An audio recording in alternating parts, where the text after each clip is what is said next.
ഒന്ന് അഫ്ഗാനിസ്ഥാനിലുള്ള ഒരു സ്ഥലത്ത് പാക് താലിബാനെതിരെ എന്ന് പറഞ്ഞിട്ട് പാകിസ്ഥാൻ ഡ്രോൺ ആക്രമണം നടത്തി അതിൽ കുട്ടികൾ സ്ത്രീകളൊക്കെ അതുമായി ബന്ധപ്പെട്ട് ആളുകൾ മരിച്ചതിൻ്റെ വിവരമാണ്.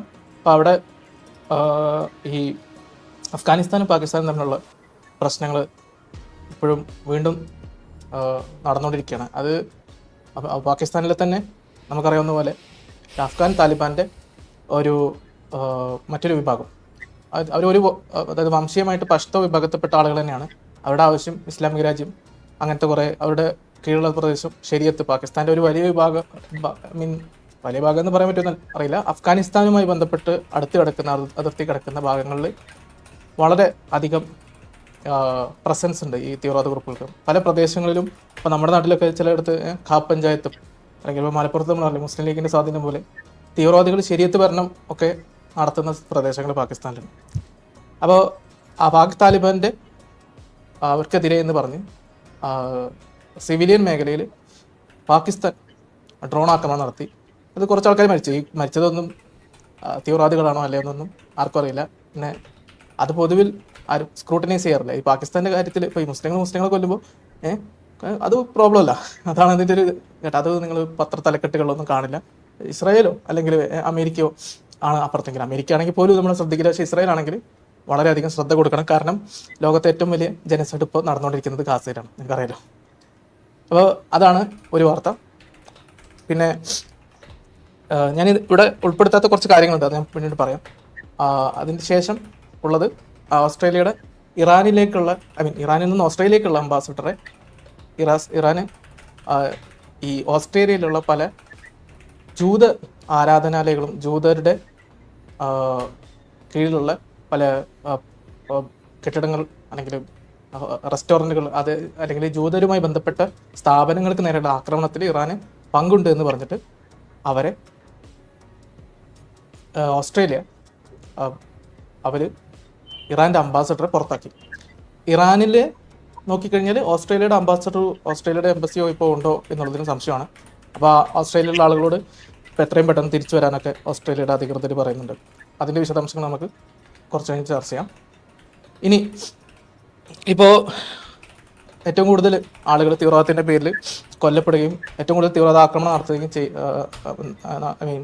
തീവ്രവാദം നടക്കുകയും ചെയ്യുന്ന ഒരു സ്ഥലമാണ് അല്ലെങ്കിൽ ഒരു പ്രദേശമാണ് സാഹൽ, ആഫ്രിക്കയിലെ. അവിടെ നിന്നുള്ള സ്ത്രീകളുടെയും പെൺകുട്ടികളുടെയൊക്കെ അവസ്ഥ മോശമാണെന്ന് പറഞ്ഞിട്ട് UN ഒരു റിപ്പോർട്ട് പുറത്തിറക്കുന്നത്, അതിനെക്കുറിച്ച് നമുക്ക് കുറച്ച് സംസാരിക്കാം. ഒപ്പം ജർമ്മനിയിൽ നിന്നുള്ള വളരെ വ്യത്യസ്തമായൊരു വാർത്തയാണ്. അത് എന്താണെന്ന് ഞാൻ പറയാം. ഈ ജർമ്മനിയിൽ ഒരു വലതുപക്ഷ നിയോനാസി തീവ്രവാദി ആയിട്ടുള്ള ഒരാൾ, അവർ LGBT വിരുദ്ധ ആയിട്ടുള്ള ജൂതർക്കെതിരെ സംസാരിക്കുന്നു. അങ്ങനത്തെ കുറേ ആശയങ്ങളുള്ള ആളാണ് അയാൾ. അതുമായി ബന്ധപ്പെട്ട് നിരോധിച്ച ഒരു സംഘടനയുടെ പ്രവർത്തകനായിരുന്നു. ഈ വ്യക്തിക്കെതിരെ അവസാനം ജയിൽ ശിക്ഷ വിധിച്ച സമയത്ത് ഇയാൾ പെട്ടെന്ന് തന്നെ ഞാൻ ഒരു ട്രാൻസ്ജെൻഡറാണ് എന്ന് പറഞ്ഞ് ജെൻഡർ മാറ്റി ആണായ ഈ വ്യക്തിയെ ഇപ്പോൾ ജർമ്മനിയുടെ നിയമപ്രകാരം അവർ സ്ത്രീകളുടെ ജയിലിലേക്ക് വിട്ടു എന്നുള്ളതിൻ്റെ കഥയാണ്. അത് നമുക്ക് പറയാം എന്താണ് വോക്കിസം എത്തിയിരിക്കുന്ന അവസ്ഥ. അപ്പോൾ അടുത്തത് ഇസ്രായേൽ ഗാസയിൽ നിന്ന് ഇപ്പോൾ ഗാസ സിറ്റി എന്ന് പറയുന്ന വടക്കുള്ള ഒരു പ്രധാനപ്പെട്ട ഒരുപാട് ആളുകൾ താമസിക്കുന്ന സ്ഥലത്തേക്ക് ഇസ്രായേൽ മുന്നേറ്റം നടത്തിക്കൊണ്ടിരിക്കുകയാണ്. ഒരു സ്ഥലത്തു നിന്ന് മുമ്പ് ഒക്ടോബർ 7 പിടിച്ചുകൊണ്ടുപോയ ആളുകളിൽ പെട്ട രണ്ട് വ്യക്തികളുടെ ഒരു വ്യക്തിയെ തിരിച്ചറിഞ്ഞിട്ടില്ല, മറ്റൊരു വ്യക്തിയെ തിരിച്ചറിഞ്ഞു. അവരുടെ ജഡം ഇസ്രായേൽ കണ്ടെത്തി എന്നുള്ളതാണ്. മറ്റൊന്ന് മിനിയാപോളിസ് എന്ന് പറഞ്ഞിട്ടുള്ള അമേരിക്കയിൽ, അവിടെ നിന്നും അവിടെ ഒരു ആക്രമണം ഉണ്ടായി. ഒരു കത്തോലിക്ക സ്കൂളിന് നേരെ ഒരു ആക്രമണം ഉണ്ടായി. 8ഉം 10ഉം വയസ്സുള്ള 2 കുട്ടികൾ മരിച്ചു. ഒരു ട്രാൻസ് ആയിട്ടുള്ള ഇതേപോലെ ഒരുപാട് ഇതേപോലെ ആളുകളെ വെടിവെച്ച് കൊല്ലുന്ന പ്രധാനമായും അമേരിക്കയിലൊക്കെയുള്ള ഗൺ വയലൻസ് എന്നുമായി ബന്ധപ്പെട്ട് ഒരുപാട് ആളുകൾ ഇതുപോലെ അവരുടെ വ്യക്തിപരമായ കാരണങ്ങളാലും മറ്റ് പല ആശയങ്ങളുടെ ഐഡിയോളജി പ്രകാരമൊക്കെ നിരവധി സ്ഥലങ്ങളിൽ പോയിട്ട്, സ്കൂളുകൾ അല്ലെങ്കിൽ മാളുകൾ അല്ലെങ്കിൽ മറ്റ് ആളുകൾ കൂടുന്ന പ്രദേശത്ത് പോയിട്ട് ആൾക്കാർ ചറപറ വെടിവെച്ച് വന്ന് സ്വയം ആത്മഹത്യ ചെയ്യുക അല്ലെങ്കിൽ പോലീസിൻ്റെ വെടിയിൽ ഏറ്റ് കൊല്ലപ്പെടുന്നതൊക്കെ പ്രശ്നങ്ങളുണ്ട്. ഗൺ വയലൻസ് നിങ്ങൾ അടിച്ചു നോക്കിക്കഴിഞ്ഞാൽ നിങ്ങൾക്ക് കാണാം. പ്രത്യേകിച്ച് അമേരിക്കയിൽ, ഇതുപോലെ നോർവേയിലും പല രാജ്യങ്ങളും നടന്നിട്ടുണ്ട്. അപ്പോൾ അങ്ങനെ ഒരു സംഭവം തന്നെയാണ് ഇവിടെ നടന്നിട്ടുള്ളത്. അപ്പോൾ ഇയാളുടെ ഐഡിയോളജിയും അതുമായി ബന്ധപ്പെട്ട കുറച്ച് കാര്യങ്ങളാണ് അതിൻ്റെ കൂടെ പറയാനുള്ളത്. അപ്പോൾ അത്രയും വാർത്തകളാണ് ചുരുക്കത്തിൽ. ഇനി ഓരോന്നായിട്ട് നമുക്ക് നോക്കാം. ഇത് പാകിസ്ഥാനും അഫ്ഗാനിസ്ഥാനും തമ്മിലുള്ള ഈ പ്രശ്നത്തിനിടയിൽ നമ്മൾ നേരത്തെ പറഞ്ഞ പോലെ പാക് താലിബാൻ എന്ന് പറഞ്ഞിട്ടുള്ള തെഹ്രീക്കെ താലിബാൻ TTP അതെ. അപ്പോൾ അവർ പാകിസ്ഥാൻ്റെ പട്ടാളവുമായിട്ട് ഒരുപാട് ഏറ്റുമുട്ടലുകൾ നടക്കാറുണ്ട്, ആളുകൾ കൊല്ലപ്പെടാറുണ്ട്, സിവിലിയൻസ് കൊല്ലപ്പെടാറുണ്ട്. അപ്പോൾ പാകിസ്ഥാനെ സംബന്ധിച്ചിടത്തോളം രാജ്യസുരക്ഷാ പ്രശ്നമാണ്. മറുവശത്ത് അഫ്ഗാനിസ്ഥാൻ ഭാഗത്ത് നോക്കിക്കഴിഞ്ഞാൽ അവർക്ക് ഈ പാക് താലിബാനുമായി ഉള്ള ബന്ധം എന്ന് പറഞ്ഞാൽ അവരുടെ വർഗം അല്ലെങ്കിൽ വംശം എന്നുള്ളത് പഷ്തോ വിഭാഗത്തിൽപ്പെട്ട ആളുകളാണ് രണ്ട് ഭാഗത്തുള്ളത്. അപ്പോൾ നമ്മൾ ബലൂച്ചികളെ കുറിച്ച് പറയണം. ബലൂച്ചികൾ ഇറാനിലുണ്ട്, പാകിസ്ഥാനിലുണ്ട്. അതേപോലെ ഇപ്പോൾ നമ്മൾ കുർദുകളെ കുറിച്ച് പറയാം. കുർദുകൾ 3 രാജ്യങ്ങൾ, ഇറാഖിൽ, സിറിയയിലുണ്ട്, തുർക്കിയിലുണ്ട്. അപ്പോൾ അതേപോലുള്ളൊരു വിഭാഗമാണ് പഷ്തോ എന്ന് പറയുന്നത്. നമുക്ക് ഇത് മുമ്പും ഈ സംഭവം ഉണ്ടായിരുന്നു. പിന്നെ പലതരത്തിൽ ഈ പാക് ആർമി, പാകിസ്ഥാൻ്റെ പട്ടാളം അറിയാലോ, അവരുടെ പലതരം രാഷ്ട്രീയ കാരണങ്ങളാൽ അവരിവരെ പലതരത്തിൽ ഉപയോഗിച്ചിട്ടുണ്ട് ഈ പാക് താലിബാനെ. അപ്പോൾ അമേരിക്കയും താലിബാനും തമ്മിലുള്ള യുദ്ധം നടക്കുന്ന സമയത്ത് അല്ലെങ്കിൽ അവർ തമ്മിലുള്ള പ്രശ്നത്തിൽ അമേരിക്കൻ അധിനിവേശത്തിൻ്റെ കാലഘട്ടത്തിലും പാകിസ്ഥാൻ പലപ്പോഴും ഇവരെ പിന്തുണയ്ക്കുകയും പല രീതിയിലുള്ള സഹായങ്ങൾ എത്തിക്കുകയും അമേരിക്കക്കാരെ കൊല്ലാനൊക്കെ അല്ലെങ്കിൽ ആ തീവ്രവാദത്തിന് സഹായം ചെയ്തിട്ടുണ്ട്. അത് അമേരിക്ക ആദ്യഘട്ടത്തിൽ പാകിസ്ഥാൻ ഉപയോഗിച്ചിട്ടാണ് ശരിക്കും ഈ അഫ്ഗാനിലെ താലിബാനെ വളർത്തിക്കൊണ്ടുവരുന്നത് എന്ന് നിങ്ങൾക്കറിയാം, റഷ്യയുടെ അധിനിവേശ സമയത്ത്. അപ്പോൾ അങ്ങനെയൊക്കെയുള്ള കാര്യങ്ങളാണ് ഇതിൻ്റെ ഒരു പിന്നാമ്പുറം എന്ന് പറഞ്ഞു കഴിഞ്ഞാൽ. എന്നാൽ ഇപ്പോൾ പാകിസ്ഥാൻ്റെ സുരക്ഷയെ ബാധിക്കുന്ന അനേകം തീവ്രവാദ സംഘടനകൾ, അതായത് ഒന്നൊന്നുമല്ല ഒരുപാട് തീവ്രവാദ സംഘടനകളിൽ ഒരു തീവ്രവാദ സംഘടനയാണ് തെഹ്രീക്കെ താലിബാൻ അല്ലെങ്കിൽ പാക് താലിബാൻ എന്ന് പറയുന്നത്. അതേപോലെ അമേരിക്കയെ അവിടെ നിന്ന്, അതായത് പാകിസ്ഥാനിൽ നിന്ന് വിട്ടുപോകുന്ന സമയത്ത് ഈ പാകിസ്ഥാനും അഫ്ഗാനിസ്ഥാനും ബായി ആണെന്ന് കാണിക്കണം. അവിടെ പോയി ചായ കുടിക്കുന്ന ദൃശ്യങ്ങളൊക്കെ നിങ്ങൾ കണ്ടു കാണും. പാകിസ്ഥാൻ്റെ ആർമിയുടെ അവിടെ അല്ലെങ്കിൽ രാഷ്ട്രീയ നേതൃത്വത്തിൻ്റെ ആളുകളൊക്കെ. അപ്പോൾ അതിനുശേഷം വളരെ കീഴ്പോട്ടാണ് കാര്യങ്ങളൊക്കെ പോയിക്കൊണ്ടിരിക്കുന്നത്. പാകിസ്ഥാനും അഫ്ഗാനിസ്ഥാനിലുള്ള നയതന്ത്രമൊക്കെ വളരെ താഴോട്ടാണ് ഇപ്പോഴുള്ള അവസ്ഥയിൽ. പിന്നെ ഇടയ്ക്കൊക്കെ അത് ഒന്ന് മയപ്പെടുത്താനുള്ള ശ്രമങ്ങളൊക്കെ ഉണ്ടായിരുന്നു. പക്ഷെ വീണ്ടും ആ പ്രശ്നം വഷളായിക്കൊണ്ടിരിക്കുകയെന്നാണ് മനസ്സിലാവുന്നത്. അപ്പോൾ അതിൽ ഒരു അഫ്ഗാനിസ്ഥാൻ പുറത്തിറക്കിയ അവരുടെ ട്വിറ്ററിൽ അഫ്ഗാനിസ്ഥാൻ്റെ താലിബാൻ്റെ ഔദ്യോഗിക ട്വിറ്റർ അക്കൗണ്ടിൽ അവർ പുറത്തിറക്കിയ ഒരു കാര്യമാണ് എനിക്ക് ജസ്റ്റ് പ്രധാനമായിട്ട് പറയാനുള്ളത്. പിന്നെ അവിടെ പറഞ്ഞ പോലെ അവിടെ മരിച്ച അവിടെ തകർന്ന കെട്ടിടം, ഡ്രോൺ ആക്രമണത്തിൽ തകർന്ന കെട്ടിടം, അത് എവിടെയാണെന്ന് വെച്ച് കഴിഞ്ഞാൽ ഇത് പാകിസ്ഥാൻ അഫ്ഗാനിസ്ഥാൻ അതിർത്തിയിലുള്ള ഒരു പ്രദേശമാണ്. നമ്മൾ കരുതുന്ന പോലെ തന്നെ, കാരണം ഈ പാക് താലിബാൻ്റെ പ്രധാന കേന്ദ്രങ്ങളും അവിടെ തന്നെയാണ്. ഈ പ്രദേശത്തിൻ്റെ പേര് ഒരു മിനിറ്റ്, ഷിൻവാർ എന്ന് പറഞ്ഞിട്ടുള്ള ഒരു സ്ഥലമാണ്. ഈ പ്രൊവിൻസിൻ്റെ പേര് ആണ് നൻഗർഹാർ. അപ്പോൾ അവിടെ ആണ് ആക്രമണം നടത്തിയിട്ടുള്ളത്. അപ്പോൾ ഇതിൽ ഇവർ ട്വിറ്ററിൽ ഈ അഫ്ഗാൻ വിദേശകാര്യ മന്ത്രാലയം, അഫ്ഗാൻ പ്രതിരോധ വകുപ്പ്, അവർ പറയുന്നൊരു കാര്യം നിങ്ങളൊന്ന് ശ്രദ്ധിക്കാം. Such barbaric and brutal actions benefit neither sides. ഇത്തരം ക്രൂരമായ ആക്രമണങ്ങൾ രണ്ട് കൂട്ടർക്കും നല്ലതല്ല. Rather intensify the distance between 2 Muslim Nations. ശ്രദ്ധിക്കാം, അത് 2 മുസ്ലിം രാജ്യങ്ങൾക്കിടയിലുള്ള അകൽച്ച വർദ്ധിപ്പിക്കുന്നു എന്ന് ആര് പറയുന്നു? അഫ്ഗാൻ താലിബാൻ്റെ ഔദ്യോഗിക പ്രതിരോധ വകുപ്പാണ് പറയുന്നത്. ഈ ആക്രമണങ്ങൾ തിരിച്ചും നടക്കാറുണ്ട്. പാകിസ്ഥാനിലേക്ക് അഫ്ഗാനിസ്ഥാൻ താലിബാൻ്റെ പിന്തുണയോടെയാണ് ഈ പാക് താലിബാൻ പാകിസ്ഥാൻ പട്ടാളത്തിന് നേരെയും ഒരു തവണ പട്ടാളവുമായി ബന്ധപ്പെട്ട ഒരു സ്കൂൾ നടത്തി പല പട്ടാളക്കാരുടെയും മക്കളെ വെടിവെച്ച് കൊന്നു. അതായത് രോമം വളർന്നിട്ടുണ്ടോ എന്ന് നോക്കി വെടിവെച്ചെന്ന ടീമാണ് ഈ താലിബാൻ എന്ന് പറഞ്ഞത്. അപ്പോൾ ഇവരാണ് പറയുന്നത് 2 മുസ്ലിം രാജ്യങ്ങൾ തമ്മിൽ ഇങ്ങനെ ഒന്നും ചെയ്യാൻ പാടില്ല, അതത്ര നല്ലതല്ല. അപ്പോൾ ഞാൻ നിങ്ങൾക്ക് ഇതിനെക്കുറിച്ച് ഒരു കാര്യം നേരത്തെ പറഞ്ഞ പോലെ, മുസ്ലിം രാജ്യങ്ങൾ അല്ലെങ്കിൽ മുസ്ലിങ്ങൾ തമ്മിലുള്ള ഈ ബ്രദർഹുഡ് എന്ന് പറഞ്ഞത് നിങ്ങൾ കരുതുന്ന പോലെയല്ല. അതിന് കുറേ ന്യൂവാൻസസ് ഉണ്ട്. അത് നിങ്ങൾ കൃത്യമായിട്ട് മിഡിൽ ഈസ്റ്റിലും പാകിസ്ഥാനും അഫ്ഗാനിസ്ഥാനും ഇറാനും തമ്മിലുള്ള വ്യവഹാരങ്ങളൊക്കെ നോക്കിക്കഴിഞ്ഞാൽ, പ്രത്യേകിച്ച് അഫ്ഗാനിൽ നിന്ന് ഒരുപാട് ആളുകൾ ഇറാനിലേക്കും പാകിസ്ഥാനിലേക്കൊക്കെ കുടിയേറുകയോ അല്ലെങ്കിൽ അഭയാർത്ഥികളെ എത്തിയിട്ടുണ്ട്. അവരൊക്കെ പിരിച്ചുവിടുന്നു, അവരൊക്കെ പറഞ്ഞ് തിരിച്ചയക്കുന്ന പ്രശ്നങ്ങൾ, താലിബാൻ കൊല്ലാൻ സാധ്യതയുള്ള ആളുകളെ തിരിച്ച് അയക്കുന്നതിൻ്റെ പ്രശ്നങ്ങളൊക്കെ നിങ്ങൾ ഒരുപക്ഷെ കേട്ടാണ്. അപ്പോൾ ഈ ഇവരുടെ സാഹോദര്യം എന്ന് പറയുന്നത് നമ്മൾ കരുതുന്ന പോലെ അത്ര മനുഷ്യത്വത്തിൻ്റെ പേരുള്ള സാഹോദര്യമൊന്നും ശരിക്കും ഇല്ല. പിന്നെ എതിരാളി ആരാണ് എന്ന് നോക്കിക്കഴിഞ്ഞാൽ ചിലപ്പോൾ അവർക്ക് ചിലപ്പോൾ ഒരു ഒരുമയൊക്കെ വരാൻ സാധ്യതയുണ്ട്. എതിർപക്ഷത്ത് ഹിന്ദു അല്ലെങ്കിൽ ക്രിസ്ത്യൻ അല്ലെങ്കിൽ ജൂതനൊക്കെ വന്നു കഴിഞ്ഞാൽ ചിലപ്പോൾ ഒരുമിപ്പിക്കാൻ പറ്റും എന്ന് മാത്രമാണ്. രാജ്യത്തിൻ്റെ പ്രശ്നമാണ്. ഇപ്പോൾ ഇതിപ്പോൾ സുന്നി ഷിയ തർക്കമൊന്നും അല്ല എന്ന് മനസ്സിലാക്കുക. ഇതൊരു ഐഡിയോളജിയുടെ പ്രശ്നമല്ല. ഇവർ രാജ്യങ്ങൾ വേറെയാണ് എന്നുള്ളത് കൊണ്ട് തന്നെയാണ്, അതായത് നാഷണാലിറ്റിയാണ് ഇവിടുത്തെ വിഷയം. അപ്പോൾ നാഷണാലിറ്റി വരുമ്പോഴും അല്ലെങ്കിൽ വംശീയത വരുമ്പോഴൊക്കെ മതം ഒന്നിപ്പിക്കേണ്ടതാണ് എന്ന് നിങ്ങൾക്ക് തോന്നുമെങ്കിലും മനുഷ്യത്വത്തിൻ്റെ കാര്യം വരുമ്പോൾ ഇതൊക്കെയാണ്. പിന്നെ മുസ്ലിങ്ങളെ കൊല്ലുമ്പോൾ അതൊരു വലിയ വാർത്തയല്ലാതാവും എന്നുള്ളൊരു കാര്യമുണ്ട്. ഇനി മറ്റൊന്ന്, നേരത്തെ പറഞ്ഞ പോലെ ഓസ്ട്രേലിയയിൽ ഒരു റെസ്റ്റോറൻറ്റിൻ്റെ നേരെയും ജൂതന്മാരുടെ ഓണർഷിപ്പിലുള്ള റെസ്റ്റോറൻറ്റിൻ്റെ നേരെയും അതേപോലെ ജൂതരുടെ ഒരു ആരാധനാലയത്തിന് നേരെയും ആക്രമണം ഇറാൻ്റെ നേതൃത്വത്തിൽ സംഘടിപ്പിച്ചു.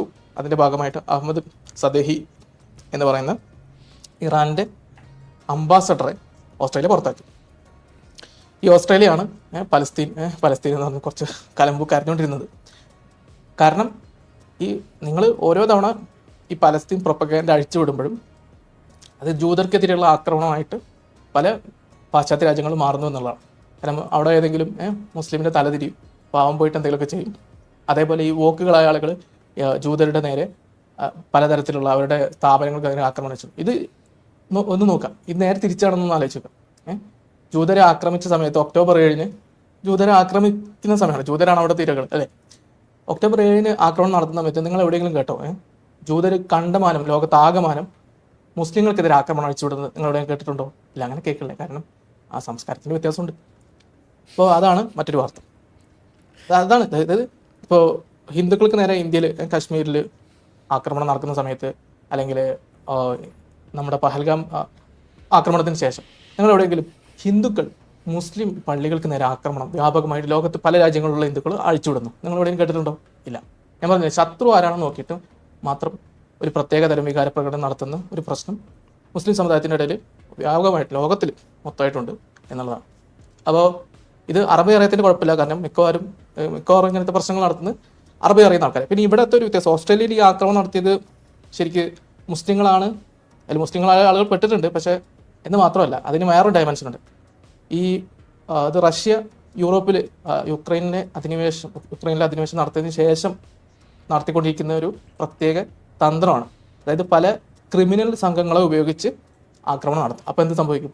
അപ്പോൾ നേരിട്ട് ഇതുപോലത്തെ ചാരസംഘടനകൾക്കോ ഇറാൻ്റെ കൈകളോ അതിനകത്തുണ്ട് എന്ന് മനസ്സിലാക്കാൻ ബുദ്ധിമുട്ടാണ്. അപ്പോൾ അവർ ഇങ്ങനത്തെ ക്രിമിനൽ സംഘങ്ങളെ ആശ്രയിക്കും, ഗ്യാങ്ങുകളെ ആശ്രയിക്കും. റഷ്യ ഇപ്പോൾ സ്വീഡനിലും മറ്റ് പല രാജ്യങ്ങളിലുമുള്ള ക്രിമിനൽ ഗ്യാങ്ങുകളുമായി ബന്ധപ്പെട്ട് ഇതേപോലെ ആക്രമണം നടത്തുന്നുണ്ട്. അതേപോലെ വലതുപക്ഷ സംഘടനകളെ ഉപയോഗിച്ച് പലതരം പ്രൊപ്പഗൻഡ അടിച്ചുവിടുക, ആക്രമണം നടത്തുക എന്നുള്ളത് പല രാജ്യങ്ങളും ഇപ്പോൾ ഉപയോഗിക്കുന്ന തന്ത്രമാണ്. അത് തന്നെയാണ് ഇറാൻ ഇവിടെയും ചെയ്തിട്ടുള്ളത്. അപ്പോൾ അതിനകത്ത് മുസ്ലിങ്ങൾ ഉൾപ്പെട്ടിട്ടുണ്ടെന്ന് പറയുമ്പോൾ അവരൊരുപക്ഷെ ഈ ക്രിമിനൽ സംഘങ്ങളുമായി ബന്ധപ്പെട്ടും കൂടി ആയതുകൊണ്ടാണ് ഇതിനകത്ത് പങ്കെടുത്തിട്ടുള്ളത്. അത് 2 പേരാണ് നമുക്ക് പേരിൽ നിന്ന് മനസ്സിലായത്. സയ്യിദ് മുഹമ്മദ് മൂസാവി എന്ന് പറഞ്ഞ ആളും അതേപോലെ ഇവിടെ യൂനിസ് അലി യൂനിസ് എന്ന് പറയും. ഇവരും പക്ഷേ ഇവർ ക്രിമിനലുകളാണ് കേട്ടോ. ഇവർ ക്രിമിനൽ സംഘങ്ങളുടെ ഭാഗമാണ്. എന്നാൽ മറുവശത്ത് നോക്കിക്കഴിഞ്ഞാൽ അതിൽ വേറെ ആളുകൾ മതവുമായി പ്രത്യേകിച്ച് ബന്ധമില്ല. അപ്പോൾ ഇതുപോലെയുള്ള തന്ത്രങ്ങൾ ഉപയോഗിച്ച് ഇറാൻ എന്താണ് ചെയ്തുകൊണ്ടിരിക്കുന്നത്? ജൂതരുടെ സ്ഥാപനങ്ങൾക്ക് നേരെയും ആക്രമണം. എന്നാൽ ഇസ്രായേൽ ഇതേ തന്ത്രം ഉപയോഗിച്ചിട്ട് എത്ര രാജ്യങ്ങളിൽ ഈ മുസ്ലിങ്ങളുടെ സ്ഥാപനങ്ങൾക്ക് നേരെ ആക്രമണം നടത്തുന്നത് എന്ന് നിങ്ങൾ ചിന്തിച്ചു നോക്കും. ഞാൻ പറഞ്ഞില്ലേ, ഗ്ലോബലൈസ് ഇന്തിഫാദ. അതെ, ഇവിടെ കൃത്യമായിട്ട് അവരുടെ ഈ കമ്മ്യൂണിറ്റി അല്ലെങ്കിൽ സമുദായങ്ങൾ അല്ലെങ്കിൽ ഗ്രൂപ്പുകൾ എന്ന നിലയിൽ ഒരു പ്രത്യേക ഐഡിയോളജി പിന്തുടരുന്ന 2 മതഗ്രൂപ്പുകൾ എന്ന നിലയിലുള്ള പൊതുവിലുള്ള അവരുടെ ആ ഒരു പശ്ചാത്തലം നിങ്ങൾക്ക് കാര്യങ്ങൾ മനസ്സിലാവും.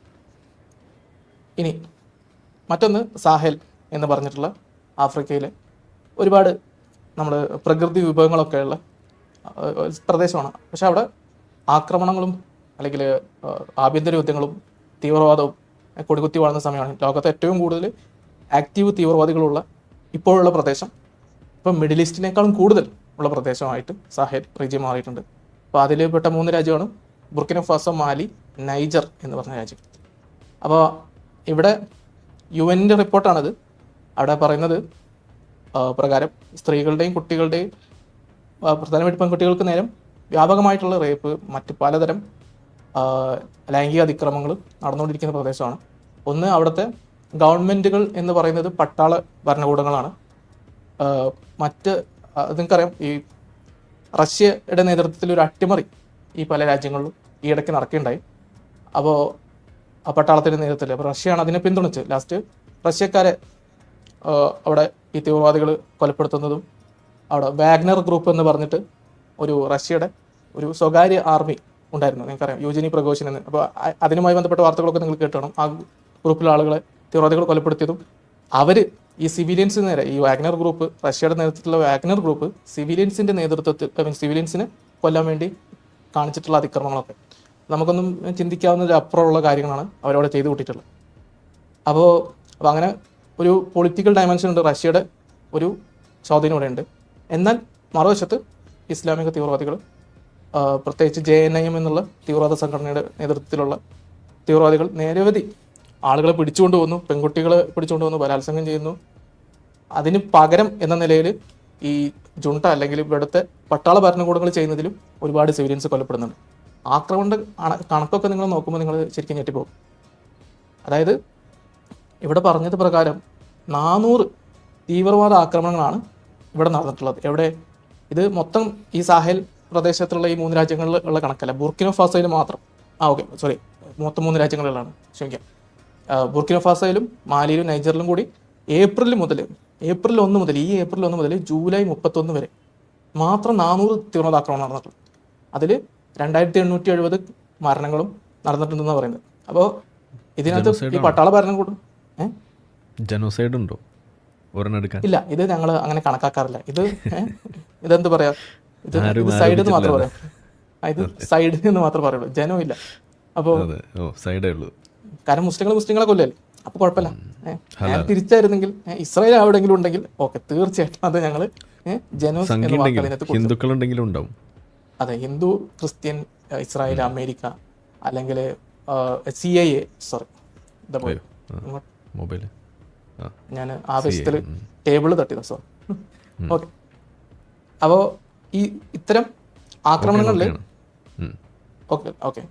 ഇത്തരം ആക്രമണങ്ങളിൽ എപ്പോഴും ബലിയാടാവുന്നത് അത് പട്ടാളം ഈ തീവ്രവാദികൾ അടിച്ചമർത്തണം എന്ന പേരിൽ നടത്തുന്ന ആക്രമണങ്ങളിലും നേരെ തിരിച്ച് തീവ്രവാദികൾ നടത്തുന്ന ആക്രമണങ്ങളും ബലിയാടാവുന്ന സ്ത്രീകൾ, കുട്ടികൾ, അവിടെ ഇതുമായി ബന്ധമില്ലാത്ത സിവിലിയൻസ് തന്നെയാണ്.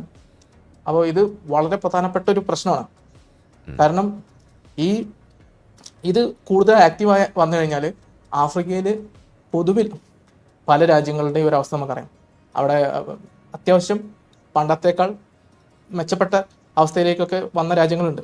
ആഭ്യന്തര കലാപങ്ങളുടെ ഒരു പ്രഭവ കേന്ദ്രമാണ് മിഡിൽ ഈസ്റ്റും ആഫ്രിക്കയും.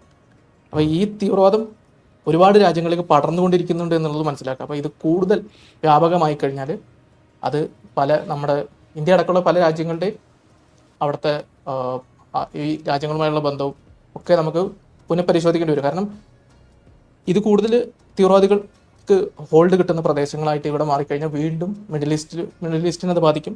അതേപോലെ മറ്റ് രാജ്യങ്ങളുടെ വ്യവഹാരങ്ങൾ അത് ബാധിക്കും. ഇപ്പോൾ യമനിൽ ഹൂത്തികൾ കാരണം തന്നെ ആ ഭാഗത്തുകൂടി കപ്പൽ പോകാൻ പറ്റാത്ത അവസ്ഥയാണ്. അപ്പോൾ ഒരുപാട് പ്രത്യാഘാതങ്ങൾ ഇതുമൂലം ഉണ്ടാകും. അതേപോലെ യൂറോപ്പിലേക്കുള്ള കുടിയേറ്റം, അഭയാർത്ഥികളായിട്ട് വരുന്ന ആളുകൾ, ഇപ്പോൾ തന്നെ കുറച്ച് ദിവസം മുമ്പ് 60 ആളുകളാണ് ബോട്ടിൽ പോയിട്ട് കൊല്ലപ്പെട്ടത്. അപ്പോൾ അങ്ങനത്തെ കുറേ പ്രശ്നങ്ങൾ ഇതിൽ വീണ്ടും വഷളാവും. നമ്മൾ ലോകത്തെ ഏറ്റവും കൂടുതൽ ശ്രദ്ധ കൊടുക്കേണ്ട ഒരു സ്ഥലമാണ് ശരിക്കും, അല്ലെങ്കിൽ ഒരു ഭൂഖണ്ഡമാണ് ആഫ്രിക്ക. കാരണം ഒരുപാട് കെടുതികൾ, പല രീതിയിലുള്ള ഗോത്രീയമായിട്ടുള്ള പ്രശ്നങ്ങൾ, ഇസ്ലാമിക തീവ്രവാദം, ഇതുപോലത്തെ പട്ടാള ഭരണകൂടം, പട്ടാള അട്ടിമറികൾ, ഭരണ അട്ടിമറികൾ, ഇതുമൂലം ലോകത്തെ ഏറ്റവും കൂടുതൽ ആളുകൾ കൊല്ലപ്പെടുകയും പരിക്കേൽക്കുകയും വളരെ കഷ്ടതയിൽ ജീവിക്കുകയും പട്ടിണി മൂലം കഷ്ടപ്പെടുകയും ചെയ്യുന്ന ഒരു പ്രദേശമാണ് ആഫ്രിക്ക എന്നുള്ളത്. അപ്പോൾ ഇത് പല ആളുകളെയും കണ്ണിൽപ്പെടുന്നില്ല. ശരിക്കും ഏറ്റവും കൂടുതൽ നമ്മൾ ഗാസയിലൊക്കെ കൊടുക്കുന്നതിൻ്റെ പകുതി ശ്രദ്ധ ശരിക്കും ഇങ്ങോട്ട് വരേണ്ടതാണ്. ആളുകളുടെ എണ്ണപ്രകാരവും ആ ഭൂഖണ്ഡത്തിൻ്റെ ഒരു വ്യവസ്ഥിതി പറ്റും. എന്ന് മാത്രമല്ല, ഈ ഭൂഖണ്ഡത്തിലുള്ള പ്രശ്നങ്ങൾ കൊണ്ടാണ് പലരും യൂറോപ്പിൽ ഈ അഭയാർത്ഥി പ്രശ്നം എന്നുള്ള സംഭവം ഉണ്ടാകുന്നതാണ് പറയുന്നത്. അപ്പോൾ ഇതിന് ആവശ്യത്തിൽ ശ്രദ്ധ കൊടുക്കാത്തത് ഒരു വലിയ വിഷയമാണ്. യൂറോപ്പ് ഈ ഗാസയെക്കുറിച്ച് അതിനെക്കുറിച്ച് പറയുന്നതിൻ്റെ പകുതി ആഫ്രിക്കയെക്കുറിച്ച് പറഞ്ഞിട്ടുണ്ടെങ്കിൽ യൂറോപ്പ് തന്നെ നേരിടുന്ന അഭയാർത്ഥി പ്രശ്നം കൊണ്ടാണ് ഈ വലതുപക്ഷം യൂറോപ്പിൽ വളർന്നു വരുന്നത്. പല ഗവൺമെൻറ്റുകളും വീഴുന്നതിൻ്റെ കാരണം അതാണ്. അപ്പോൾ അവർ ഈ പലസ്തീനൊക്കെ വേണ്ടിയിട്ട് ഇതുപോലെ പ്രസ്താവന നടത്തുന്ന സമയത്ത് അവർക്ക് ഇതൊക്കെ ശ്രദ്ധിക്കാം. പ്രധാനമായിട്ട് പല യൂറോപ്യൻ രാജ്യങ്ങൾക്കും ഈ ആഫ്രിക്കയിലുള്ള പല രാജ്യങ്ങളുമായിട്ട് നയതന്ത്ര ബന്ധവും വ്യാപാര ബന്ധമൊക്കെ ഉള്ളതാണ്. അപ്പോൾ എന്തുകൊണ്ടോ അവർക്ക് അവരുടെ തന്നെ കുഴി തോണ്ടുന്ന ഈ അഭയാർത്ഥി പ്രശ്നത്തിന് കാരണമാകുന്ന ഈ ആഭ്യന്തര പ്രശ്നങ്ങൾ, ആഫ്രിക്കയിൽ നടക്കുന്ന ഈ പ്രശ്നങ്ങളെ അഡ്രസ്സ് ചെയ്യാൻ പറ്റുന്നില്ല. മാത്രമല്ല, നേരത്തെ പറഞ്ഞ പോലെ റഷ്യ പോലുള്ള ശക്തികൾ അപ്പുറത്തുനിന്നും കളിക്കുന്നുണ്ട്. അപ്പോൾ പൊതുവിൽ ഈ കറുത്ത വർഗ്ഗക്കാരെ കുറിച്ച് പലരും പറയാറുണ്ട്. ഈ വംശീയത, അമേരിക്കയിലെ വംശീയത എന്നൊക്കെ പറയും. ഈ യൂറോപ്യന്മാരുടെ വംശീയത വേറൊരു പ്രത്യേക വംശീയത. അവർ പറയുമ്പോൾ മാനവികവാദികളെന്നൊക്കെ പറയും. പക്ഷേ ആഫ്രിക്കയിലെ വിഷയങ്ങൾ അവരധികം ഒന്നും മിണ്ടാറില്ല എന്നുള്ളത് പൊതുവിൽ നമ്മുടെ വാർത്താ മാധ്യമങ്ങളിലൊക്കെ ഞാൻ കണ്ടിട്ടുള്ള ഒരു പ്രതിഭാസം തന്നെ. ഇപ്പോൾ ഞാനിപ്പോൾ ഇതൊക്കെ തപ്പിയെടുക്കുന്നത് വാർത്തയുടെ അടിയിലേക്ക് ഇങ്ങനെ പോയി ആണ് മനസ്സിലാക്കുന്നത്. നിങ്ങൾ പ്രധാന തലക്കെട്ടുകളൊന്നും നോക്കിക്കഴിഞ്ഞാൽ ഇത് കാണില്ല. അപ്പോൾ കോങ്കോയിൽ അന്ന് നടന്ന സംഭവമാണ് കുറച്ചെങ്കിലും നമുക്ക് അത് ഒരു പ്രധാന തലക്കെട്ടായിട്ട് ഇടയിൽ വന്നത്. കോങ്കോയിൽ ഒരുപാട് ക്രിസ്ത്യാനികളെ കൊലപ്പെടുത്തി. എന്നാൽ അല്ലാത്ത തരത്തിൽ നോക്കിക്കഴിഞ്ഞാൽ ഇതൊന്നും പ്രധാന തലക്കെട്ടുകളിൽ ഉണ്ടാവാറില്ല. ഇത് വാർത്തയുടെ ഒരു ബയസാണ്. വാർത്ത കൊടുക്കുന്ന ആളുകൾ ആഫ്രിക്കയ്ക്ക് അത്ര പ്രാധാന്യം കൊടുക്കുന്നില്ല എന്നുള്ളതാണ് എൻ്റെ അർത്ഥം. അപ്പോൾ നിങ്ങൾ മനസ്സിലാക്കുക, ഇങ്ങനത്തെ ഒരു പ്രശ്നം അതിനകത്തുണ്ട്. നമ്മൾ എപ്പോഴും വാർത്തകളൊക്കെ കേൾക്കുമ്പോൾ ഫസ്റ്റ് ഇപ്പോൾ റോയിട്ടേഴ്സ്, അസോസിയേറ്റഡ് പ്രസ്, അല്ലെങ്കിൽ NBC, അല്ലെങ്കിൽ ന്യൂയോർക്ക് ടൈംസ് ഒക്കെ നോക്കിക്കഴിഞ്ഞാൽ ഫസ്റ്റ് അമേരിക്കയുടെ വാർത്തകളാണ് ആദ്യം വരുന്നത്. അപ്പോൾ നമ്മൾ മനസ്സിലാക്കേണ്ടത് അതൊരു ബയസാണ്. അവർ ആ വാർത്ത വരാൻ കാരണം അവർ ഏറ്റവും കൂടുതൽ ശ്രദ്ധിക്കുന്നത് അമേരിക്കൻ പൊളിറ്റിക്സും അങ്ങനത്തെ പാശ്ചാത്യ ലോകവുമായിട്ട് ബന്ധപ്പെട്ട കാര്യങ്ങളായതുകൊണ്ടാണ്. യഥാർത്ഥത്തിൽ അതാണോ ലോകത്തെ എല്ലാ ആളുകളും ശ്രദ്ധിക്കേണ്ടത്? അതാണോ ലോകത്തെ ആളുകൾ പെട്ടെന്ന് തീരുമാനം എടുക്കേണ്ട കാര്യം? അല്ലെങ്കിൽ രാഷ്ട്രീയക്കാർ ഇടപെടേണ്ട, അല്ലെങ്കിൽ അന്താരാഷ്ട്ര രാഷ്ട്രീയത്തിൽ പ്രധാനമായിട്ടും ആളുകളെ, മനുഷ്യരെ സംബന്ധിക്കുന്ന ഏറ്റവും വലിയ പ്രശ്നങ്ങളൊക്കെയാണോ മാധ്യമങ്ങൾ റിപ്പോർട്ട് ചെയ്യുന്നത് എന്ന് നോക്കിക്കഴിഞ്ഞാൽ അല്ല എന്നുള്ളതാണ്.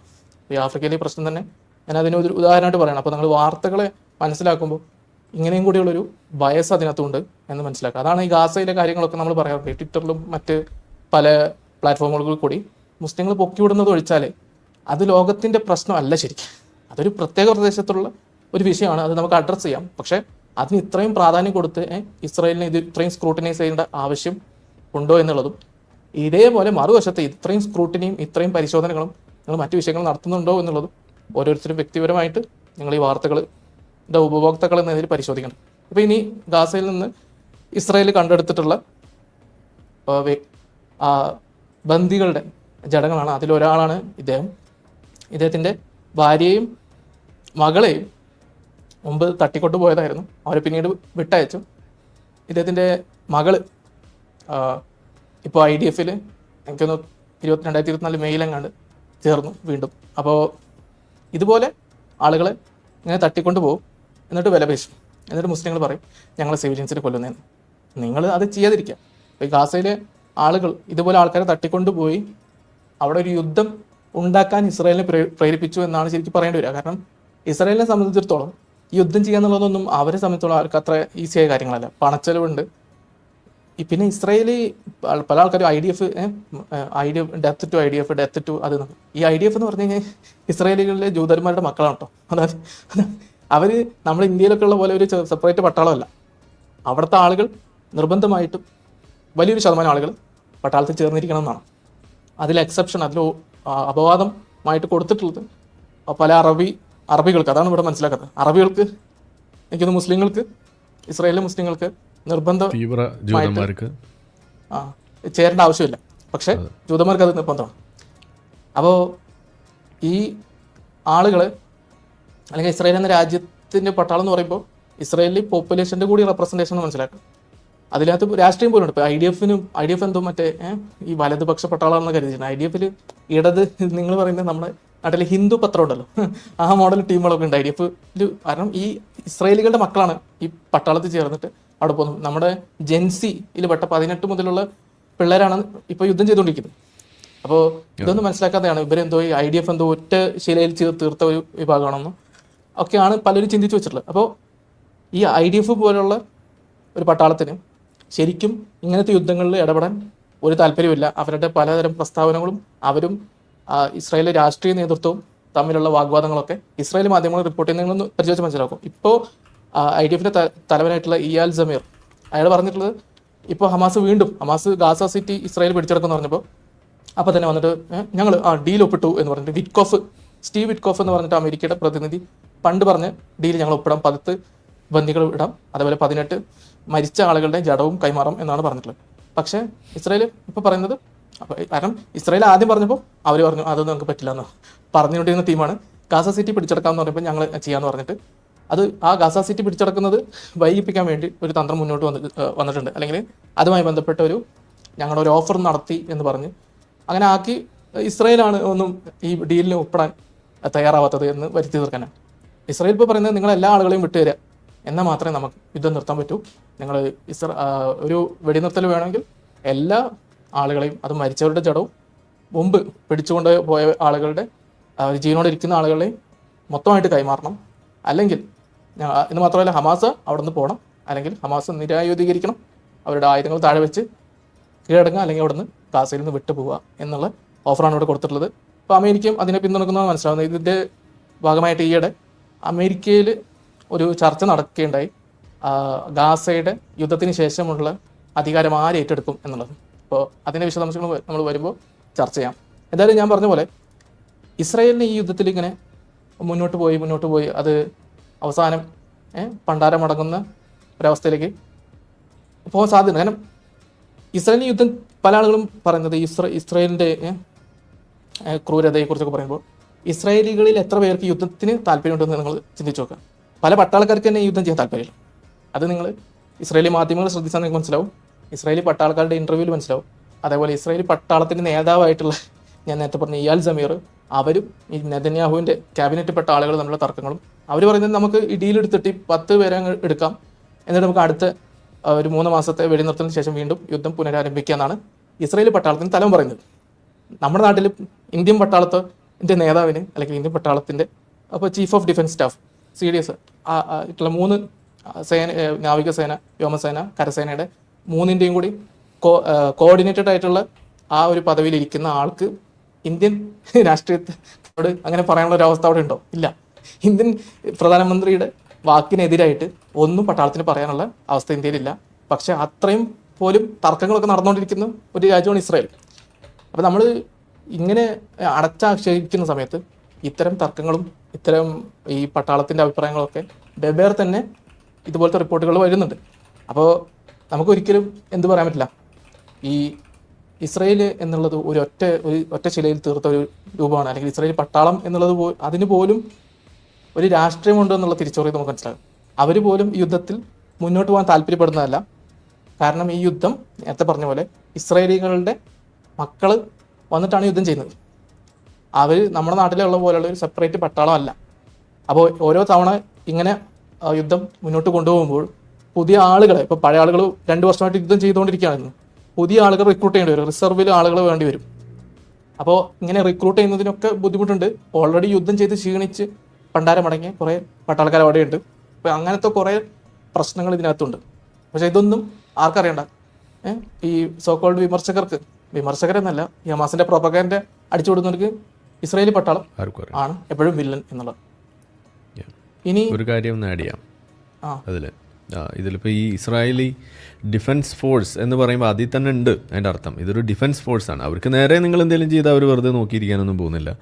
ഇപ്പോൾ നിലവിലിപ്പോൾ ഒക്ടോബർ 7 നടന്ന സംഗതിയെ അതിൻ്റെ വീഡിയോ ഇതുവരെ പുറത്തു വിടാത്ത വീഡിയോ വരെ പുറത്തു വിട്ടുകൊണ്ട് അതിലേക്ക് കാര്യങ്ങൾ പറഞ്ഞു വെക്കുന്ന ഒരു അവസ്ഥ വരെ ഉണ്ടായിട്ടുണ്ട്. അപ്പോൾ ഇത് ഹമാസിനെ അവിടുന്ന് ഒക്ടോബർ 7 അവർ ഉണ്ടാക്കിയ പ്രശ്നം അത് ലോകം മറന്നു പോകുന്നു. ആ വിഷയം എന്താണെന്ന് അവർ അറിയാതെ പോകുന്നു. ഒക്ടോബർ 7 ഈ യുദ്ധം തുടങ്ങി വെച്ചത് എന്നുള്ള സംഗതി ഒരു മറന്നു പോകുന്നു. അതുകൊണ്ട് തന്നെ ഇനി ഈ യുദ്ധം അവസാനിക്കണമെന്നുണ്ടെങ്കിൽ ആ ഹോസ്റ്റേഴ്സിന് വിട്ടു കൊടുക്കണം. അത് ജീവനോടെ അല്ലാതെയോ എന്ത് തന്നെയാണെങ്കിലും. അതോടൊപ്പം തന്നെ ഹമാസ് അവിടുന്ന് സ്ഥാനമൊഴിയണം.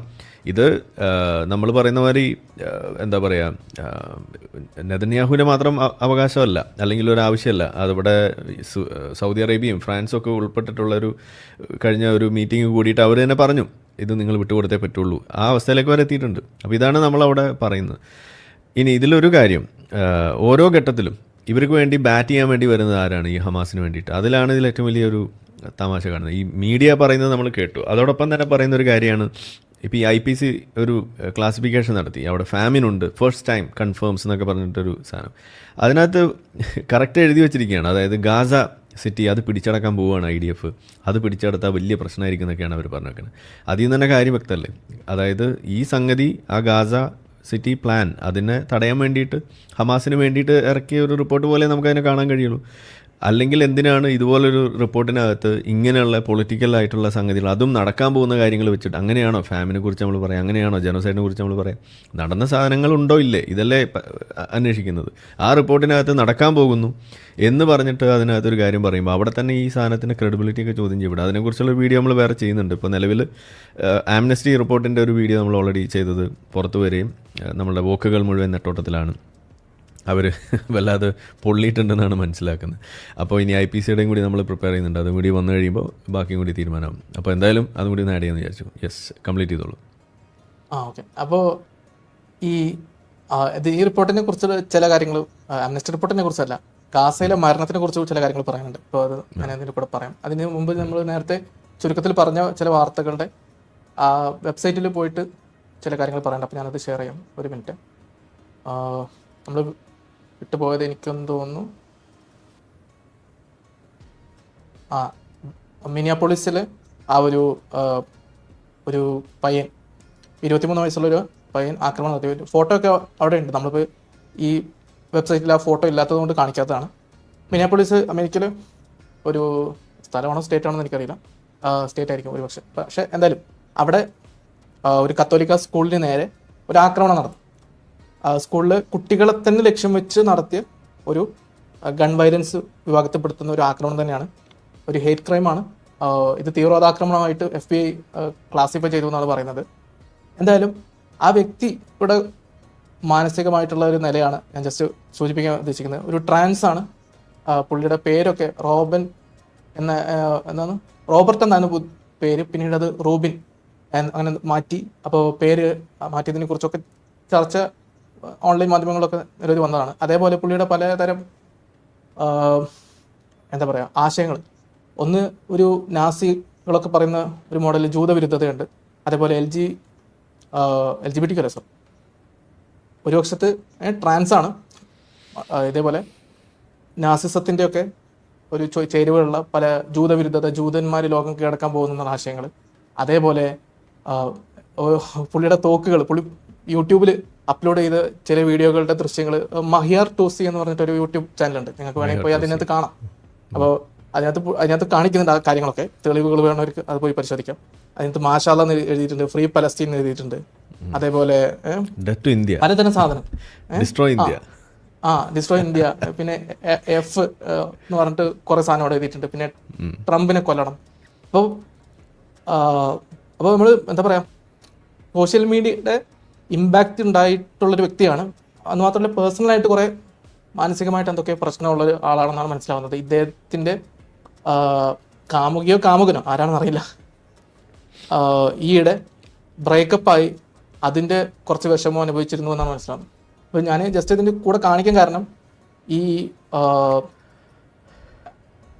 ജൂതവിരുദ്ധത എന്നുള്ളതും പൊതുവിൽ ഈ സോഷ്യൽ മീഡിയയുടെ ഒരു ഇമ്പാക്റ്റും വ്യക്തികളിൽ എത്രത്തോളം അവരുടെ പല ചെയ്തികളിലേക്കും നയിക്കുന്നത്. ഇപ്പോൾ ഈ വിഷയം കൊണ്ട്, ഇപ്പോൾ ജൂതവിരുദ്ധത കൊണ്ട് മാത്രമാണ് ഇത് കത്തോലിക്ക സ്കൂളിൽ ആക്രമിക്കേണ്ട കാര്യമില്ലല്ലോ.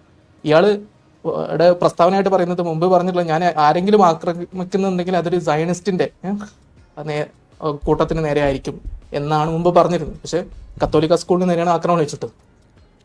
കുട്ടികളോട് ഭയങ്കര വിരോധം ഉണ്ടായിരുന്നു മനസ്സിലാവും. ഞാൻ കുട്ടികളെ കൊല്ലും എന്നുള്ള ഇതൊക്കെ ഇയാൾ പറഞ്ഞിരുന്നു മനസ്സിലാവും. അപ്പോൾ എത്രത്തോളം സോഷ്യൽ മീഡിയയ്ക്ക് നിങ്ങളുടെ മാനസിക നില ഷേപ്പ് ചെയ്യാൻ പറ്റുന്നു എന്നുകൂടി പറയാൻ വേണ്ടിയിട്ടാണ് ഞാനിത് പറഞ്ഞത്. അപ്പം ഇതിൻ്റെ കൂടെ ഈ ജൂതന്മാരോടുള്ള വിരോധം എത്രത്തോളം ലോകത്ത് ഇപ്പോഴും പന്തലിച്ച് പടർന്നു നിൽക്കുന്നു എന്നും കൂടി മനസ്സിലാക്കാം. നമ്മൾ ഇങ്ങനെ പറയുമ്പോൾ പലർക്കും അതെന്താണ് ജൂതന്മാരുടെ ഇങ്ങനെ വിരോധം? ഇത് വെസ്റ്റിൽ ഇതന്നെയായിരുന്നു. ഇതാണ് ജർമ്മനി ജൂതന്മാരെ ഇതുപോലെ കശാപ്പ് ചെയ്ത് കൂട്ടക്കൊല നടത്താനുണ്ടായ കാരണം. അപ്പോൾ നമ്മൾ അത് കുറേ കാലം മുമ്പാണ് എന്ന് ചിന്തിക്കുമ്പോൾ ഇന്നും ഇതേ ഒരു കാര്യം ഇപ്പോഴും പല രാജ്യങ്ങളിലും ഈ വോക്കുകളും ഇതിൻ്റെ കൂടെ ഫ്രീ സ്പീച്ചും അഭിപ്രായ സ്വാതന്ത്ര്യം മാനുഷികതയ്ക്കുള്ള വോക്കുകളാണല്ലോ ഇതിൻ്റെ കൂടെ കൂടി കൊടുക്കുന്നത്. അതായത് ജൂതരങ്ങാരാണ്? ജൂതര് ഒരു മതം മാത്രമല്ല, അവരൊരു വംശീയ വിഭാഗം കൂടിയാണ്. അവർ വംശീയപരമായിട്ടും ഏതാണ്ട് ഒരു ഏകമാനതയുള്ള വിഭാഗം. മുസ്ലിങ്ങളെ പോലെ പല വംശങ്ങളിൽപ്പെട്ട ആളുകളോ പല വർഗ്ഗങ്ങൾ, ജാതികൾ, മതങ്ങളിൽ പല രാജ്യങ്ങളിൽപ്പെട്ട ആളുകൾ അല്ല. ശരിക്കും ജൂതന്മാരുടെ കോൺസ്റ്റിറ്റ്യൂഷൻ നോക്കിക്കഴിഞ്ഞാൽ വലിയൊരു ഭാഗം ജൂതന്മാരും ഒരു വർഗീയമായിട്ട് തന്നെ ഒരു വിഭാഗമാണ്. എന്നാലും ജൂതന്മാർക്ക് എതിരെ ആണ് ഈ വോക്കുകളൊക്കെ ഈ പല അല്ലെങ്കിൽ ജൂതന്മാരുടെ സ്ഥാപനങ്ങൾക്ക് നേരെ ഒക്കെയാണ്. അവരൊരു ഗ്രൂപ്പാണ്, ഒരു പ്രത്യേക മതവിഭാഗത്തിന്, ഒരു പ്രത്യേക വംശത്തെ ലക്ഷ്യം വെച്ച് ആക്രമണം നടത്തുന്നു. ആര്? അഭിപ്രായ സ്വാതന്ത്ര്യം, മതസ്വാതന്ത്ര്യം, എല്ലാ സ്വാതന്ത്ര്യങ്ങളെയും അതിനൊക്കെ അഡ്വക്കേറ്റ് ചെയ്യുന്ന സോക്കോൾഡ് പുരോഗമന ചിന്താഗതിക്കാർ. ആരുടെ കൂടെ നിന്നുകൊണ്ട്? തീവ്രവാദികളുടെ കൂടെ നിന്നുകൊണ്ട്. അതും ഈ വോക്കുകളടക്കം അവന്മാരെ തീർക്കണം എന്നുള്ള ആശയം പേര് നടക്കുന്ന മുസ്ലിം തീവ്രവാദികളുടെ കൂടെ. അപ്പോൾ ഇതിൻ്റെയും കൂടി കാര്യം പറയാൻ വേണ്ടിയിട്ടാണ് ഞാൻ ഈ വിഷയം പറഞ്ഞത്. നമ്മളെ വീഡിയോ കണ്ടുകൊണ്ടിരിക്കുന്ന ആളുകൾ ചാനൽ സബ്സ്ക്രൈബ് ചെയ്തിട്ടില്ല എന്നുണ്ടെങ്കിൽ അത് ചെയ്ത് നമ്മളെ സപ്പോർട്ട് ചെയ്യുക. മറ്റു രീതിയിൽ സപ്പോർട്ട് ചെയ്യാൻ ആഗ്രഹിക്കുന്ന ആളുകൾക്ക് അതിൻ്റെ ഡീറ്റെയിൽസ് ഡിസ്ക്രിപ്ഷനിലുണ്ട്. നിങ്ങളുടെ ഓരോ ലൈക്കും ഷെയറും അതുപോലെ കമൻ്റ് ഇടുന്നതും ഇതിൽ ഈ വീഡിയോ അതിൻ്റെ താഴെ വരുന്ന കമൻറ്റുകൾക്ക് നിങ്ങൾ പ്രതികരിക്കുന്നതെല്ലാം തന്നെ വീഡിയോയുടെ റീച്ച് കൂടുന്നതിന് വലിയ തോതിൽ ഉപകാരപ്പെടുന്ന സംഗതിയാണ്. അപ്പോൾ അതുകൊണ്ട് അതിൽ നിങ്ങൾ ഏർപ്പെടണം എന്നും കൂടി ഞാൻ അഭ്യർത്ഥിക്കുകയാണ്. മറ്റുള്ള രീതിയിലുള്ള സപ്പോർട്ട് തുടർന്നും നിങ്ങളുടെ ഭാഗത്തുനിന്നുണ്ടാവും എന്ന് പ്രതീക്ഷിക്കുന്നു.